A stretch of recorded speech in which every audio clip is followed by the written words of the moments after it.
তারপরে তিনি নফল ইবাদতের ক্ষেত্রে তার স্ত্রীদেরকে কোনোদিন প্রেশার দিতেন না। তিনি নিজে নফল পড়তেন, কিন্তু স্ত্রীদেরকে তিনি জাগাতেন না, বাধ্য করতেন না নফল পড়তে।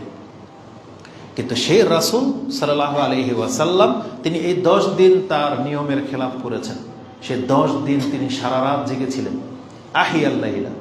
তারপরে তার স্ত্রীদেরকে আইকাজা আহলা, তার স্ত্রীদেরকে জাগিয়ে রাখতেন এই 10 দিন। এটা নিয়মের খেলাফ। সারা রাত জেগে থাকায় পরিবারকে জাগানো কেন? অত্যন্ত গুরুত্বের সাথে।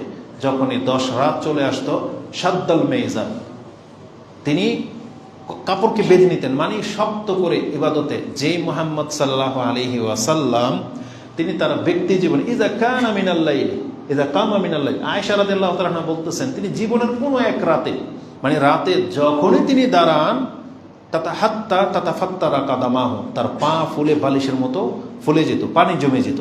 তিনি রমজান ছাড়াই এইভাবে কাটাতেন রাত। আর কদর রাত কি করতেন তাহলে?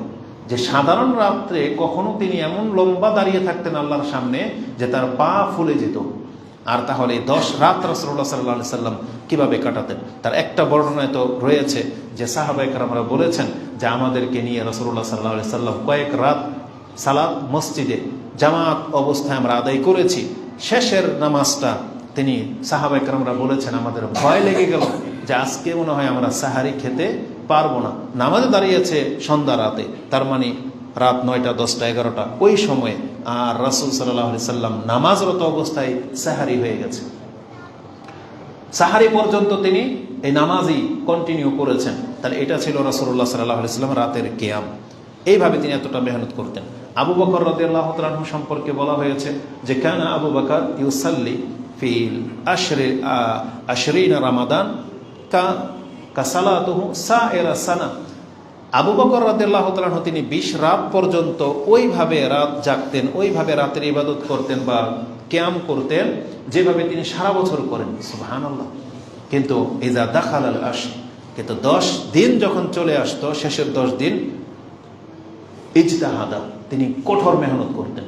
তা আবু বকর রাদিয়াল্লাহু তাআলা আনহুর মেহনত কেমন হতে পারে এটা আপনারা মানে অনুধাবন করতে হবে। তো আমাদের সালাফদের সম্পর্কে এই দিক নির্দেশনাগুলো আমাদেরকে দেওয়া হচ্ছে। এই কথাটা বলতে গিয়ে আমাদের সালাফদের আরেকটা কথা মনে পড়ে গেল, খুবই মারাত্মক বা খুবই হৃদয় স্পর্শকাতর কথা।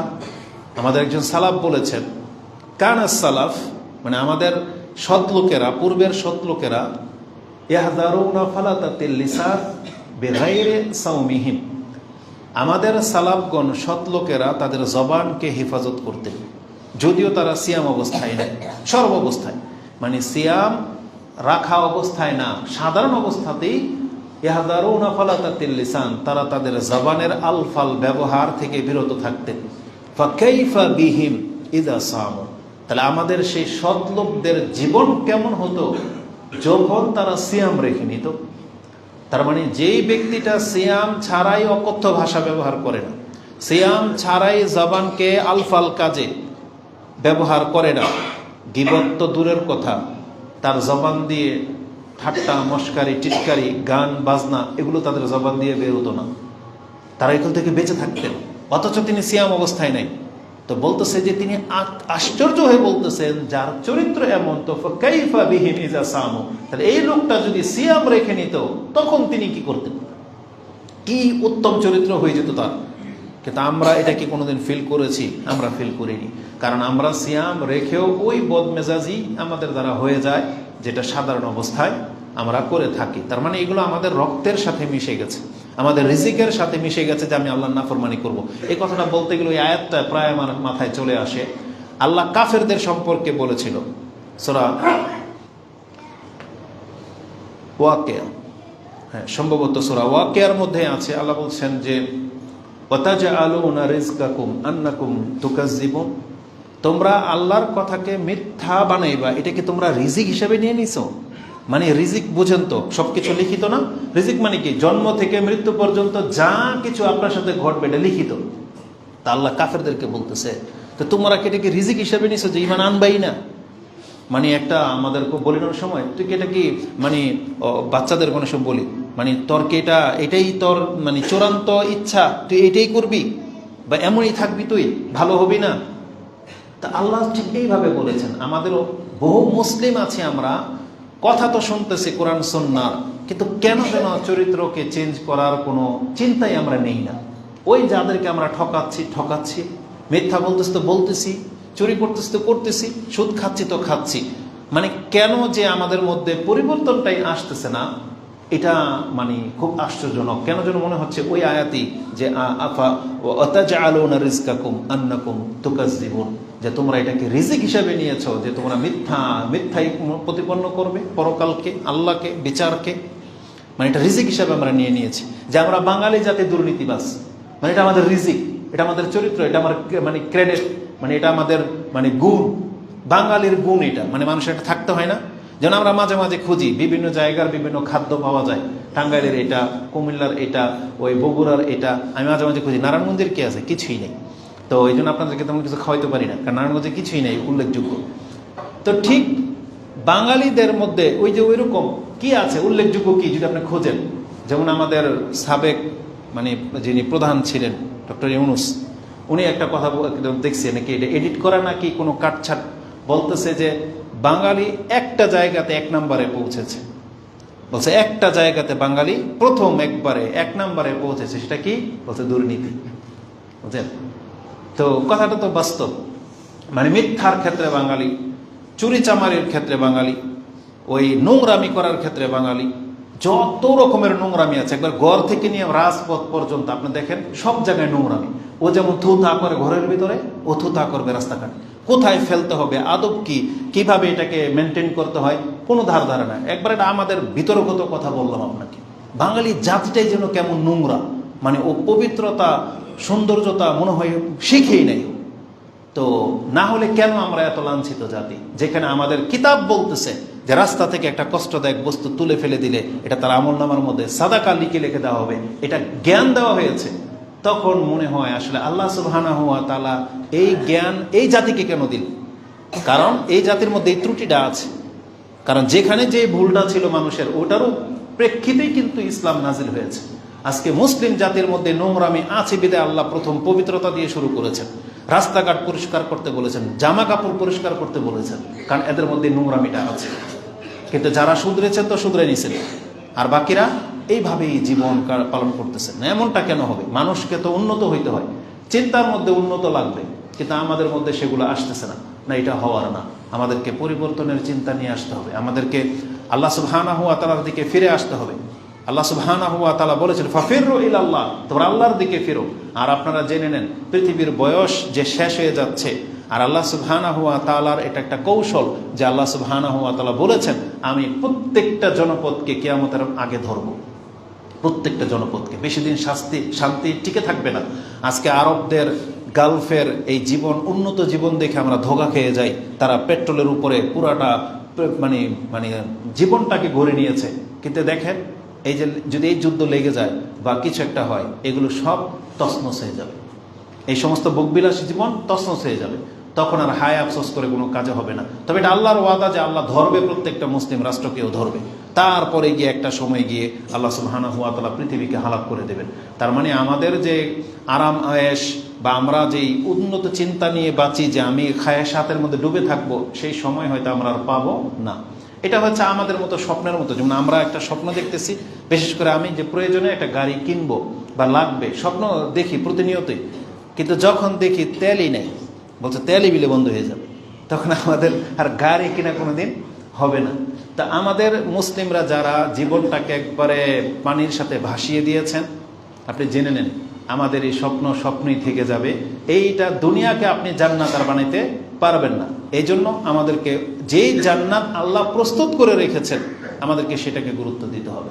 এই জন্য রাসূলুল্লাহ সাল্লাল্লাহু আলাইহি সাল্লাম বলেছেন এটা হচ্ছে সবচেয়ে দামি, যেটা আল্লাহ আমাদের জন্য রিজার্ভ করে রেখেছেন। রাসূল বলেছেন মান খাফা আদলাজা ওমান আদলাজা বালাগাল মানজিলা আলা ইন্না সিলাতাল্লাহি গালিয়াতুন আলা ইন্না সিলাতাল্লাহিল জান্নাহ। তোমরা জেনে রাখো যেই ব্যক্তি ভয় পায় সেই প্রস্তুতি নেয়, আর যেই ব্যক্তি প্রস্তুতি নিতে পারবে সে তার গন্তব্যে পৌঁছে যাবে। তোমরা কি জানো আল্লাহর কাছে যে দামি একটা সম্পদ আছে, সেই দামি সম্পদটা হচ্ছে আল জান্নাত। জান্নাতকে আমাদেরকে সবচেয়ে বেশি গুরুত্ব দিতে বলা হয়েছে। এই জন্য দুনিয়ার জীবনটাতে আমরা নিজেদেরকে অনেকভাবে ডুবিয়ে ফেলেছি। এখান থেকে লাগামকে টেনে ধরতে হবে। তাহলে আমাদের হাতে আর মাত্র কয়েকটা দিন সময় আছে। এই 10 রাত্রর ইবাদত নিয়ে কথা বলতে আর নতুন কোনো কিছু বলার নাই, কারণ নতুন কোনো ওহী গতকালকে রাতে নাজিল হয় নাই। যা ওহী নাজিল হয়ে গেছে 1400 বছর আগেই। এই জন্য ওই কথাগুলোই শুধু আপনার মাথায় স্মরণ করিয়ে দেওয়া, জাগিয়ে দেওয়া, এই জন্য এই খুতবার ব্যবস্থা। এই জন্য নতুন করে এই 10 রাত্রে নিয়ে আর কোনো কথা বলার তেমন কিছু নাই। তবে এতটুকু স্মরণ করিয়ে দিই, এই 10 রাত্রের মধ্যে আল্লাহ সুবহানাহু ওয়া তাআলা একটা রাত রেখেছেন, সেটা হচ্ছে লাইলাতুল কদর, যেটা জীবনের সব থেকে মূল্যবান একটা রাত। এই রাতকে আমাদেরকে মূল্যবান করতে হবে, মানে মূল্যায়ন করতে হবে।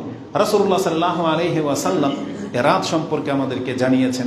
আল্লাহ কোরআনে এই রাত সম্পর্কে একটা সূরা রেখেছেন, যেটা আপনারা জানেন, সূরা আল কদর, যেটা আম্পারাতে রয়েছে 97 নম্বর সূরা। এবং এই কদর সম্পর্কে সূরা দোখানেও আল্লাহ কয়েকটা আয়াত সেখানে নাজিল করেছেন। এই কদরের বৈশিষ্ট্যটা তুলে ধরতে চেয়েছেন আল্লাহ সুবহানাহু ওয়া তাআলা। তার মধ্যে যেটা সব থেকে গুরুত্বপূর্ণ কথা আল্লাহ বলেছেন, সেটা হচ্ছে লাইলাতুল কদর খায়রুম মিন আলফি শাহর। এটা হচ্ছে মর্যাদার দিক থেকে কেউ যদি কম্পেয়ার করতে চায়, তাহলে তাকে 1000 মাসকে যোগ করতে হবে। তার মানে আমরা যদি মাস 30 দিনে ধরে নেই, তাহলে 30,000 রাত।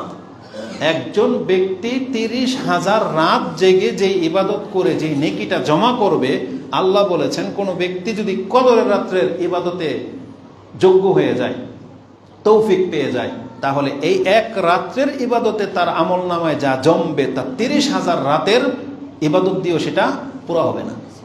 এই এক রাত্রের ইবাদতে যতটুকু আপনি পাবেন, এটাই আল্লাহ বলেছেন খায়রুম মিন আলফি শাহর, মানে 1000 মাস থেকে উত্তম হচ্ছে একটা রাত, যেটা হচ্ছে লাইলাতুল কদর। রাসূলুল্লাহ সাল্লাল্লাহু আলাইহি ওয়াসাল্লাম তিনি বলেছেন যে এই রাত্রের গুরুত্বপূর্ণ যেটা সবচেয়ে কঠিন মেসেজ, যে রাসূল বলেছেন লাইলাতুল কদর খায়রুম মিন আলফি শাহর মান হুরিমাহা, যেই ব্যক্তি এই কদর থেকে মাহরুম হয়ে গেল, ফাকাদে হরিম, সেই ব্যক্তি হলো মূলত মাহরুম, মানে বঞ্চিত। মানে যেই ব্যক্তি কদরের রাত জাগা থেকে বঞ্চিত হয়ে গেল, সেই মূলত আসল কল্যাণ থেকে বঞ্চিত হয়ে গেল।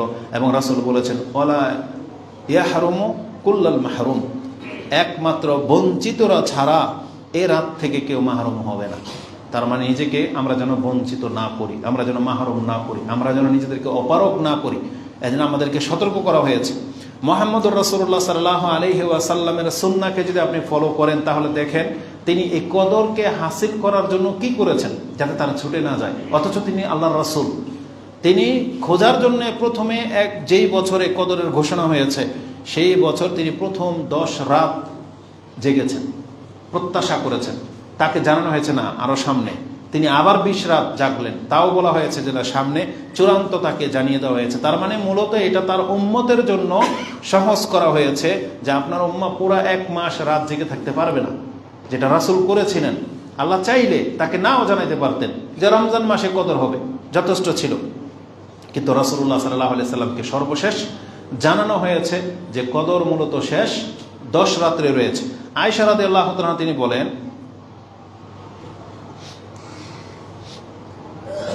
ওটা একটু আয়েশা রাদিয়াল্লাহু তাআলা তিনি বলেন,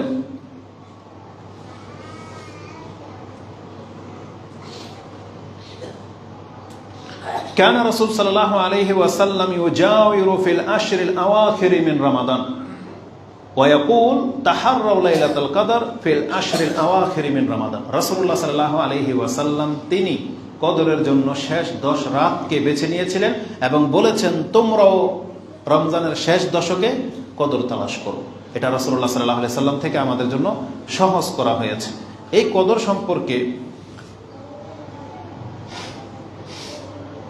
সম্পর্কে কি একটা কথা বলতে গিয়ে যেন ছুটে গেল। তো এই কদর সম্পর্কে কোরআনের এই একটা কথা আপনি সবচেয়ে গুরুত্বের সাথে নেন, যে আল্লাহ সুবহানাহু ওয়া তাআলা বলেছেন খায়রুম মিন আলফি শাহর, এবং আল্লাহ আরেকটা কথা বলেছেন যে ফিহা ইউফরাকু কুল্লু আমরিন হাকিম। এটা গত আরেকটা মেসেজের মধ্যে দেখেছিলাম, কথাটা এত চমৎকার লেগেছে। যদিও আগেও এই আয়াত জানতাম বা শুনেছি, যেটা সূরা দোখানের 3-4 নম্বর আয়াতে পেয়ে যাবেন, যে আল্লাহ বলেছেন এই কদরের রাত্রে গুরুত্বপূর্ণ বিষয়গুলোকে স্থির করা হয়। বা গুরুত্বপূর্ণ বিষয়গুলোকে চূড়ান্ত করা হয় বা সিদ্ধান্ত নেওয়া হয়। কাদের জন্য? আমাদের জন্য, এই পৃথিবীবাসীর জন্য। যে পৃথিবীতে আগামী বছরে কি হতে যাচ্ছে এটা আল্লাহ সুবহানাহু ওয়া তাআলা ফেরেশতাদেরকে জানান বা স্থির সিদ্ধান্তটা করে দেন, সেটা হচ্ছে এই কদরের রাতে। তার মানে আমরা যারা এখন অপারগ, অসুস্থ, ফিতনায় আছি, ঋণগ্রস্ত, কোনো কিছুর প্রয়োজন, তাহলে আগামী 1 বছরে সিদ্ধান্তটা আপনি আল্লাহর কাছ থেকে এখন চেয়ে নেন। তার মানে এখনই আপনি নিজেকে যোগ্য করে নেন, যাতে ওই সিদ্ধান্তটা আল্লাহ সুবহানাহু ওয়া তাআলার পক্ষ থেকে সঠিক, মানে ভালো করা হয় আপনার জন্য। আল্লাহ সুবহানাহু ওয়া তাআলার সবটাই সঠিক, সবটাই আমাদের জন্য ভালো, কিন্তু কিছু কিছু বিষয়কে আল্লাহ সুবহানাহু ওয়া তাআলা হ্যাঙ্গিং করে রেখেছে, যে আমার কোনো বান্দা এটা আমার কাছে চাইলে পাবে, নাহলে চাইলে পাবে না।